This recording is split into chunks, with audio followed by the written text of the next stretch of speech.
I remember when I lost my mind. There was someone so pleasant about that place. Hey everyone, I'm Hannah Fletcher. Welcome to The Buzz. I am here with Kramer Glickman. I am so excited to be speaking with you. I grew up watching you on my TV for many, many years. Oh my gosh. And I'm so excited to obviously have a conversation with you. First of all, we have a lot to unpack, but I want to kind of ask you, where did this whole big time rush craze kind of resurface and come? I feel like it's really come back around, and now Big Time Rush is getting a whole new audience and a whole new fan base. You know what I think it is during the old pandemic. That's what we like to call it here in LA. The old pandemic. Big Time Rush got put up on the Netflix. And it went up on Netflix in like 2020, 2021. And then everybody that had grown up on it, that was like now in their 20s, rediscovered the show, watched all of it. And then Paramount, who is owned by Viacom, they own Nickelodeon, they were like, hey, screw you guys, we want it back. And so they took it back. While it was still in the top 10 shows on Netflix, they stole it out from under Netflix and put it up on Paramount Plus instead, and now they have it up there, which is fine. But it was like it was like, because it was so limited, and everyone like went crazy, watched it a whole bunch, and now they have to go to Paramount Plus to go watch it. I was wondering what happened, because so you have a show that we're going to get into here in just a second. Sure, yeah. You had a taping the other night for your wonderful show, and when I got home, in the spirit always of nostalgia, I thought I saw it on Netflix. I was thinking from a few months back. And I was like, I'm going to watch Big Time Rush, and I'm going to sit here. And then I looked for it, and then I did some research, and I found that Paramount Plus jacked it back. Yeah, they did. It is a crazy thing to go back and watch. And I go back and watch it every once in a while. Mm-hmm. Sometimes I'll have like a friend over, and they're like, I've never seen the show. And I'm like, well, let's watch an episode. And then you throw it on, and you're just like, what on earth? Like, we were so crazy. It was so silly, but it was such a fun show. And we had so much fun making Big Time Rush that you can feel that in the show, you know? Yeah. Also, we had Scott Fellows as our show creator, who is such a big cartoon, like animation icon, that we were super lucky to have someone like him as our guy, because all the comedy was like big and over the top, but it always had a lot of heart in it. And that really comes from Scott being like the greatest, like, good-hearted man. So definitely. I'm curious, just from a viewer's perspective, and again, growing up watching like every episode over and over again, when it comes to the show, did you guys realize that you were creating a hit in real time? Or was it one of those things where you were like, we love this project, we're going to put it out in the world and see how it lands? I would love to be like, it was a surprise to everyone. But it was not a surprise to anyone at that network. They made a conscious effort to create a show where they stacked the deck in as many ways as humanly possible. We had the best writers working on the show.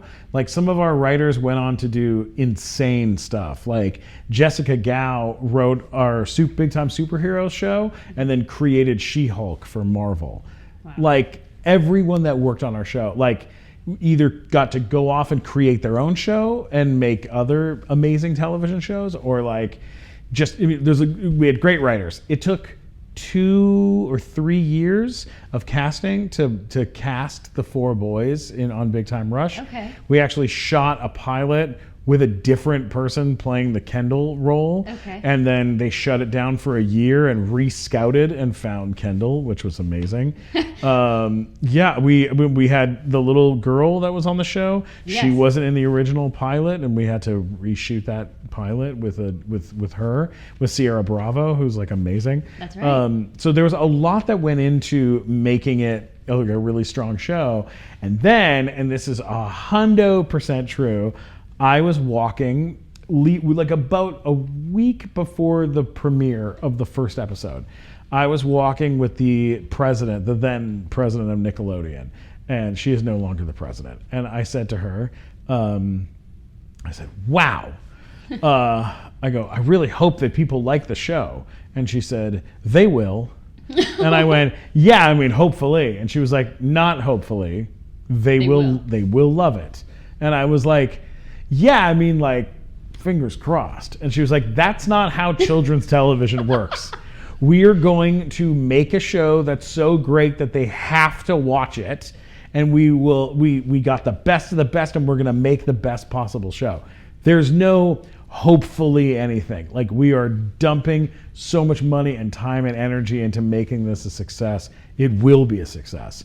And I was like, hopefully. But I was really just like, all right, whatever. Like, I don't know how television works, apparently. But they really don't mess around, and they worked really hard to give us a great thing. I mean, the music, some of those songs were written by... Great. Oh yeah, like huge artists wrote those songs too. If you go and you look up who wrote like Boyfriend and who wrote Worldwide and stuff like that, like amazing people worked on that. So yeah, it was pretty cool. It was that's really cool. Neat. So there is a formula. I think that's really there's a bit of a to learn. There's definitely a formula to like big investments in television and stuff like that. You know, it's just like, you know, it's like kind of like in movies where you're going to go like, okay, you know, we're going to make this movie, we're going to put George Clooney in it, right? Mm-hmm. By putting George Clooney in it, you get a bigger budget because you have a big star in your thing, right? Maybe you get more distribution because you have bigger people in your thing.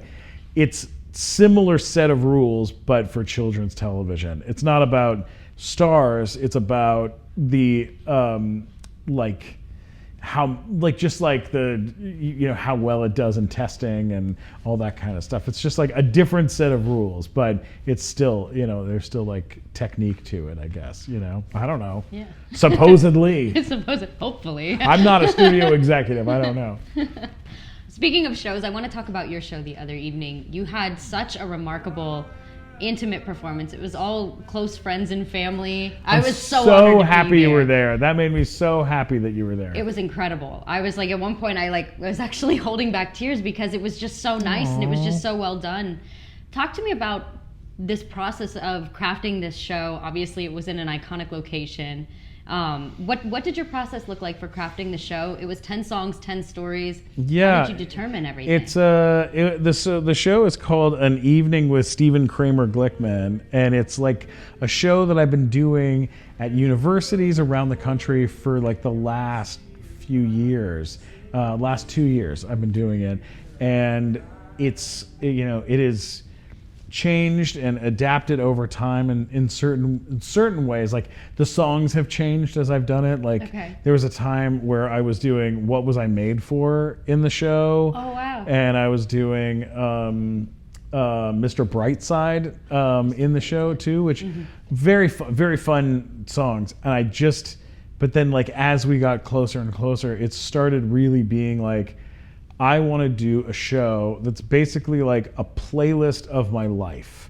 You know, it's like one of the playlists of your life. Like if you were just to check in on yourself in 1996 or check in on yourself in 2005, like what were you listening to? What is important to you, and what was happening in your life? And being able to kind of mix my storytelling or like stand-up abilities with my musical chops was like, that was the goal. The goal was to kind of do those things together, and I got super lucky. I had Buddy Gibbons, who was my drummer that night. That's right. Also my music director, and he was someone that I could like lean on and run things with. Soren Cressell, who's my guitarist. Incredible. We've toured together all over the country. He's someone that like I can turn to and be like, like when it comes to Counting Crows, like which is the right song from Counting Crows to do, and then when we like all that kind of stuff, like which is the piece that we're gonna pull, like what's fun, and then Mitch Hauser is my like he's my mixer and producer on my last album, and we were just sitting together one day, and I was like, man, you know, it'd be so cool is if in LA I got a chance to do this Evening with Stephen Glickman show. Like, it would just be such a dream, because I have all these musicians that live here that I'm friends with, like Marza Wilkes or like Mia Asano. All these like people are just so stellar, you know, like Jake Chapman, the vibraphone player. Like, Oh, he was incredible. Oh my God, they're so talented. And I was like, it'd be so cool. And he was like, oh, there's this place called The Village, which is where Lady Gaga recorded Paparazzi. It's where Dr. Dre did The Chronic. It's where Fleetwood Mac did Rumors. Like, it is a legendary studio. And when I walked in, on the wall, right when I walked in, is the album for Counting Crows, August and Everything, which was Round Here and stuff. And I was like, oh my God, this is the place. I gotta do it here. I gotta do this. It's a sign. Oh my God, absolutely. And then they walked me into this room, and they have a 9-foot opera grand piano. Stunning. Oh my God. And I was with my manager, and my manager was just like, we have to do this. Done. This is the deal. And that was December of last year. Was it? Oh, and wow. Okay. we locked in the date of this past weekend in December. And I was like, I am going to work for the next 6 months to build this show. Every time I do a college, I'm going to have this in mind, what stories I want to tell, what stuff I want to work out. And then super lucky, my friend Mike Black, who's a unbelievable stand-up comic at the Comedy Store, one of my best friends and my writing partner, I was able to lean on him and be like, look, like, there are stories that I can do that are stand-up stories from in the 2000s, in the 90s, things like that. I've got some stories I can do. But like, when you're trying to write stand-up about your childhood, when you're like trying to write jokes about being 7 years old, you need another person to be able to lean on and go, is this funny? You know? Yeah. And like, you know, and so to be able to have Mike where I could go to him and be like, hey man, like, help me write some jokes for these things, and we got to write together, and so many laughs came out of that, and it was just great. It made me so happy, and getting to work with him is always awesome. You know? Definitely. From an audience perspective, it was very funny. All of your jokes, all of your stories. I also love that, like, your mom was like front row. My mom was front row. I called her out too. You did. You were like, get a camera on her. When I showed my mom my last album, I was like, it was such a depressing album because I had just gone through this breakup, and so every song was sad. It was a very sad. She's like, are you good? I literally played it for her, and I was like, what do you think? And she was like, it was good. I almost hung myself. It's really depressing. You should have called the album the In Memoriam. You know, like she was just not. Yeah, and then my best friend Matt Walker, when I played him the album, and he was like, you should have called this album Music for Funerals. Like, everyone was just like, this album is so depressing. But I was in a very sad place and worked it out doing music, and now I'm like feeling a lot better and much happier. And you know, back out dating and enjoying my very, very weird life, and then getting to do you know, this was like, all the songs are just, you know, there's a lot of there's a lot of good, you know, positive moments and stuff, and it's not all depressing. Not all depressing. I promise. I'm okay. I have a therapist. Fine now. Well, and speaking of obviously moments and big moments, talk to me about Crazy. This blew up. Your cover of Crazy, it's had over 2 billion. I mean, we're in the billions now. Yeah, we're in the billions. For plays and streams on TikTok, which is massive. What was also like, did you know this was going to happen? And also, what was like your reaction when you found out like this is hitting and hitting and hitting? It was when I dropped the album and the song and the stuff, that was 2 years ago. And that was part of that album, that kind of depressing album. But I put that out, and that one blew up on TikTok because Lizzo shared it, which back in the day, it's like 2 years ago, she shared it 2 years ago, and it blew up then, and I had maybe like 100 million or so Wow. plays on the song, and I was like, that's a lot. Yeah, that's but a it was ton. it was enough for me to be able to use that to get on the road and perform at colleges, and like have like a thing where I could be like, yeah, I just got a couple 100 million plays on this thing, and people were excited. I got signed by my manager because of that, and got signed at an agency and all this good stuff. So it all started kind of happening because of the song blowing up, and then it just kind of went away. It slowly, the song just kind of tapered off, and then you just kind of continue your life. And then I am not kidding you. It was like a month ago, 3 weeks to a month ago. Okay. I wake up one day and I've got like 6 or 7 messages from like the most random people in my life. And they're like, your song is in a trend. Your song's trending. Oh, wow. And I was like, what? Like, what are you talking about? It already trended. And they were like, not like this. This is different. And then I started looking at the creators that were using it, and it was like people with like 50 million followers. Oh, wow. Which is unheard of. Like 40 million, 50 million, 60 million, and like big name followers like Diplo, stuff like that, where you're like, what the heck is happening right now? Like, why? And it was kind of like a perfect storm of a couple of things. A couple of things happened at the same time, okay? Mm-hmm. So we have a cover that's a good cover. Okay, like we'll say it's a good cover. Okay, I got Marza Wilkes playing cello on there. My sister Natalie London, who's an insanely talented music producer and songwriter, and she's at a record label herself. Like she's an amazing recording artist. She produced the album and produced that song, and got the song to just sound as damn good as humanly possible. Wrote parts for the cello. Wow. The whole bit. So it sounded, we had a really great sound with a really great cover of a really great song. Of course. Crazy is a great song. Great right? song. So then, song goes up. Then we have the support of the artist, the original artist, CeeLo Green, right? So CeeLo is like writing me, being like, what the hell is this? This is amazing. And he's like excited. His team is excited about it, I'm right? sure you did. Both of you guys got a favor out Oh of that. yeah, he's like, Resurgence. we got a bump, and then he gets a bump on the original as well too. So all good stuff. Everyone's happy. And then the other element was that it was part of a trend, and that is the most important thing, and not something that anybody can control. And which is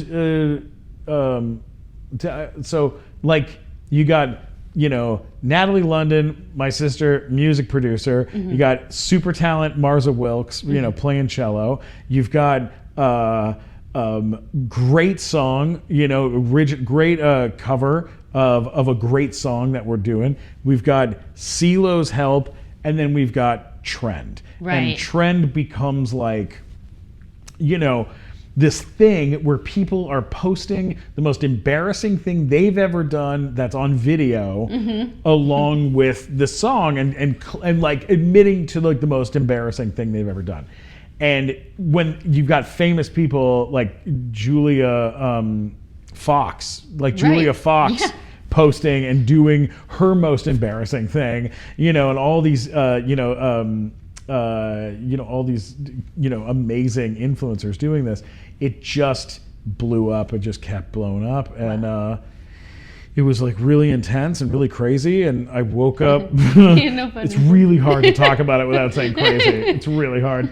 I woke up one day and it was on Billboard, and had entered the TikTok Billboard chart at number 41. Wow. Which I was like, I'm still shocked by. And all my agents and reps and everyone starts freaking out. And they're like, oh my God, this is nuts. We hit this big number. Like, what is this? This is crazy. 41? And you're just like, everyone's freaking out. And then the next week it jumped to 6. It jumped to number 6. Number 4 was Billie Eilish. Number 5 is Kendrick Lamar. Number 6 was me. And it, like, I have not processed that to be honest. And then the following week 3, we jumped to 17. Wow. Still huge. But you're still even on anywhere. It's an honor to be anywhere on my chart. God. Like, so just to be like moving the around TikTok like Billboard chart is no joke. Right. That thing is a beast. It's a huge deal. And then this week we're at number 44. Wow. So we're in our 4th week, which is, it just, I love it. It's wonderful. It got me booked to be the halftime show for the WNBA.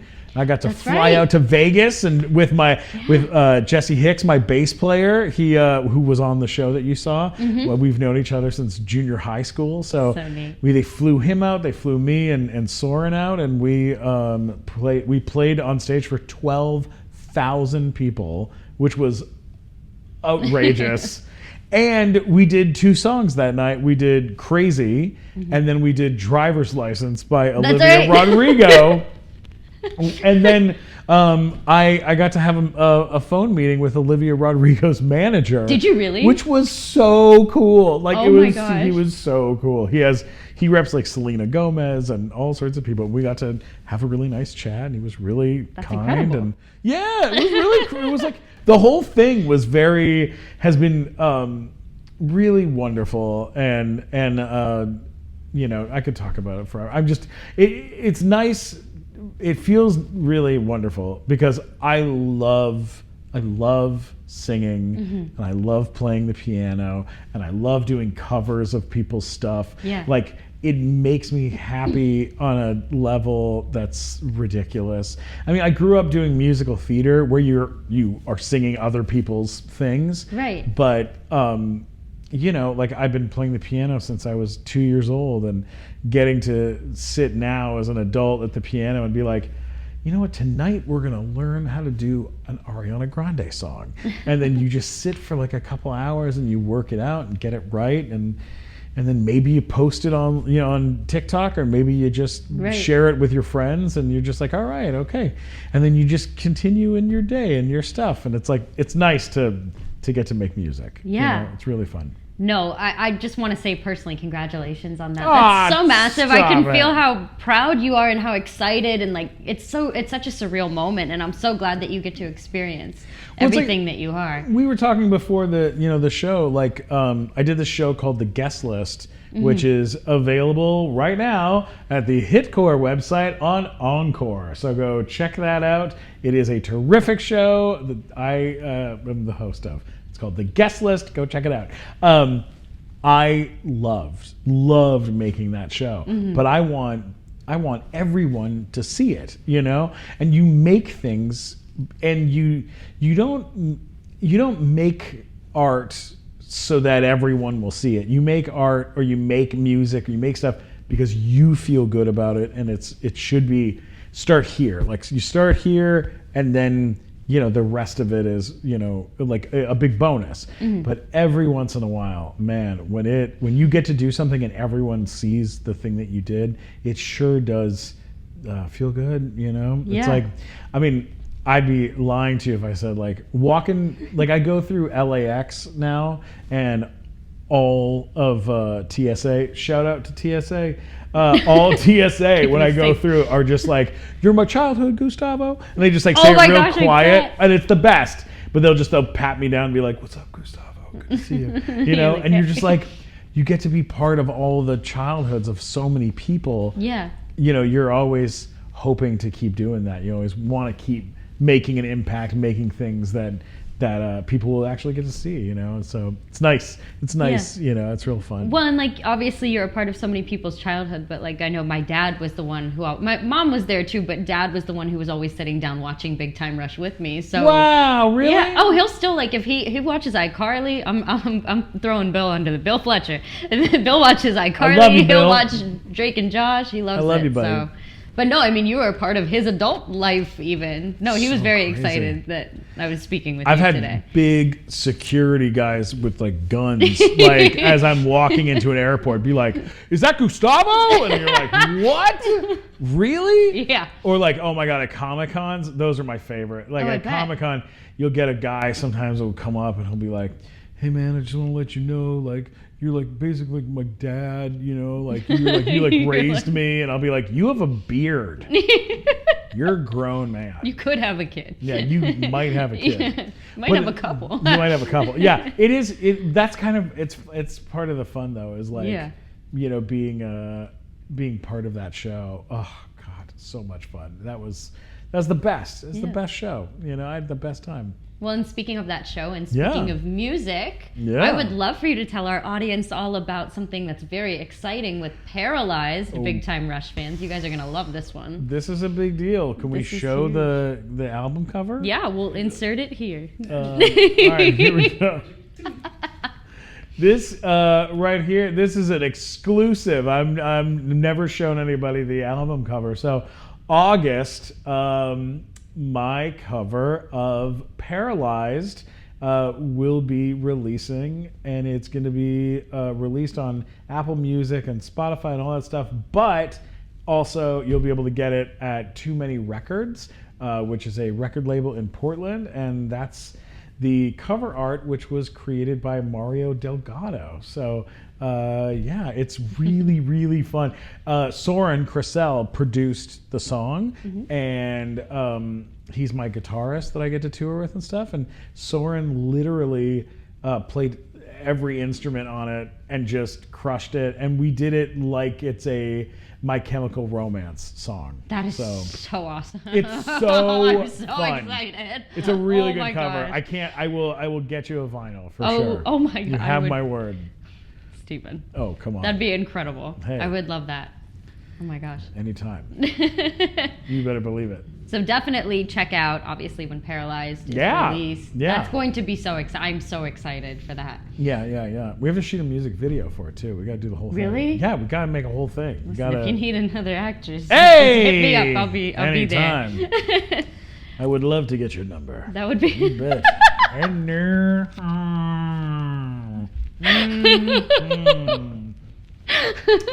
You betcha. Anytime. I'm dead. I'm old. I'm sorry. Before we go, I have to ask you. So let me make sure that I get this correct. This is a little bit before my time, but word on the street is that you're often mistaken for having a very familiar face and getting recognized possibly with Will Sasso from Mad TV. Christ. So I wanted to ask you about this, and is this a common, would you like to set the record straight? Okay. Also, do you get more recognized for Big Time Rush or Will Sasso? Right. How's it weigh in? Thank God, Big Time Rush. I think I would kill myself if it was. I love Will Sasso, but if I was constant, people were constantly yelling Will Sasso, I think I'd be like, I just have to leave. I'll just move to Alabama and just call it a day. Will Sasso. So here's what happened. Will Sasso also is like way taller than me. He's like a huge, tough giant.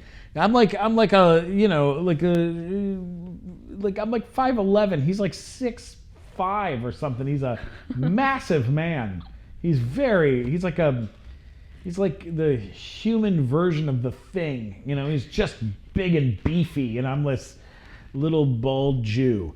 Will Sasso. Here's what happened. Well, I went to the Kids' Choice Awards, and I'm 1 year, and we're nominated. Our show's nominated, and I walk out on the carpet, and someone goes, "Will Sasso, over here!" And I go, "What?" And it just goes like a million photos get taken, and I go, No, I'm Stephen Kramer Glickman. And they go, "Thanks, Will." And I go, "Stephen Kramer Glickman." And then every single photo from that year is just Will Sasso, Will Sasso, Will Sasso. So we have this like kind of bizarre thing where there are photos of me on the internet that are his. They're mine. They're my photos, but with his name. That's crazy. So, oh wow. Now have you met Will? Yeah. Okay. I love Will Sasso. Very, very cool guy. His hands are like baseball mitts. They're huge. Oh, I know what you're talking about. Huge guy. Yeah. He's so cool. He could be like my big brother, you know? There you go. Yeah. Maybe you guys get like a spin-off show of some sort. There you go, know? spin-off show. Instead Yeah, of- well, I think instead when of we talked, stepbrothers. I think we talked on the phone, and you were like, Oh my you're like, gosh. oh yeah, our guy's really excited. He big Mad TV fan. I was like, oh shit. I get confused for other people. I've gotten there's this wrestler, The Big Show. And then I wrote The Big Show to let him know, and he was like, "Oh, I've gotten Gustavo before, so we're on the same." And Action Bronson, yeah. There's a couple guys out in the world where we kind of have like similar. We got some similar stuff, but I mean, I'm a fan of all of them, you know, including Will Sasso. I've had some like mistaken things where like a girl that I know named. I should not say this on television. We'll leave it for another time. Oh, but there's like a girl that I know. Someone told me that she had been in prison for assault, and I was like, wow, right? And I did not. I wasn't listening super well when they told me, so I thought they said it was a different girl who has the same first name named Jen. And so every time I would see Jen, I'd just be like, hey Jen, you know, just like always kind of like. I was always kind of awkward with her about it. And like 2 years into being awkward with her, I was like, man, you know, she's such a sweet person. You know, like you would never think that she would go to prison, you know? And they were like, what are you talking about? And I was like, you know how she went to prison for assault. And they're like, that's not that Jen. That's a different Jen. And I had to go up to her and be like, hey, you know how I've always been weird with you for the last 2 years? And she was like, yeah. And I was like, I thought you went to prison for assault. And she was like, you thought I what? And it was like super awkward. I've had that happen with like 4 people. Awesome. Well, obviously, thank you so much for speaking with us. You're incredible. You're incredible. I love you. Oh my God. I love you too. How's your dating life? What's happening in your dating life right now? Nothing. It's just me sitting on the couch with my cat. Are you on the Hinge and the Bumbles and the things? No. What are I don't. what are I'm you scared doing? of them. I don't want to be bothered Well, like yeah, that. I mean, you have to deal with men, so that's understandable, right? Men. I mean, I don't Men. know your. Yeah. know. What? No. Yeah, man. Are you on dating apps or? It's a living nightmare. Yeah. I talked about it the other night in the thing. I have gosh, dated. yeah. I have now gone out with 4 juggalos. That's Yeah, too that's many. what- That's too many juggalos. Oh, I went out with a girl, and she was like, "Do I look like my pictures?" And I was like, "You look like my pictures." It was not. How did that It was land? not. It did not. It did not didn't. work out. It was not good. There's a lot of Raya's rough. Raya can be a little rough also. You know, they're all weird. They're yeah, all weird. yeah. It doesn't matter. You just They all have different meanings too. look. Apparently. You're such a lovely person. Get yourself out there. Put yourself out in the I world. go to church. Maybe Oh, well, that'll. there you go. I don't, no. Christian mingle. Farmers only. No, not I'm just farmers saying. only. Could you imagine? That'd be really funny. Yeah, Oh God. that's a thing. That's something. .com. Yeah, you bet. All right. Well, if I'm on Coffee Meets Bagel. You ever been on that? I've known Coffee Meets about Bagel. it. It's like date a Jew. It's like basically it's like anyone can date one. You just let me know. I'm open. I'm open to anything. Any sushi and bagels, whatever. I'm down for. I like the coffee meets bit. It's like a breakfast premise. It Right? really is. It really is. It's a breakfast premise. Like it's unique marketing. I It guess. was pretty weird. Yeah. I paid the gold membership, and they were like, "Are you sure?" And I was like, "Yeah." And they were like, "You're the only person to ever do this. No one's on here." I think it's like me and like one of my uncles is on there. Really? You know? Yeah. He's like, "There's like free bagels involved. Are there bagels involved? I'll be there." Anyways, I'm ridiculous. You're wonderful. Thank you for having me. Seriously. Absolutely. If you would like to look into the camera and let Yeah. everybody know, obviously, where they can follow you online, that way Yeah. they can stay up to date with you. Hey, you can follow me at Stephen Glickman, Stephen Glickman, on Twitter and Instagram and YouTube and TikTok. I'm Stephen K. Glickman. But if you, if you're a fan and you want me to come to your university or come to your town, just let me know. Hit me up on Instagram. Send me a message. I am on tour. I've got 25 tour dates before the end of the year. So, wow. Let me throw it in there. Let me come hang out with y'all. Let me hang out with y'all. It'll be fun. Y'all. Y'all. Hey, y'all. Thank you guys so much for watching. Thank you again for joining us. I appreciate it. You too. Thanks for having me. Thank you. Hey, what's up? I'm Stephen Kramer Glickman, and you've just been buzzed. Bye bye, Miss American Pie. Drove my Chevy to the levee, but the levee was dry. And good old boys were drinking whiskey and rye, singing, "This'll be the day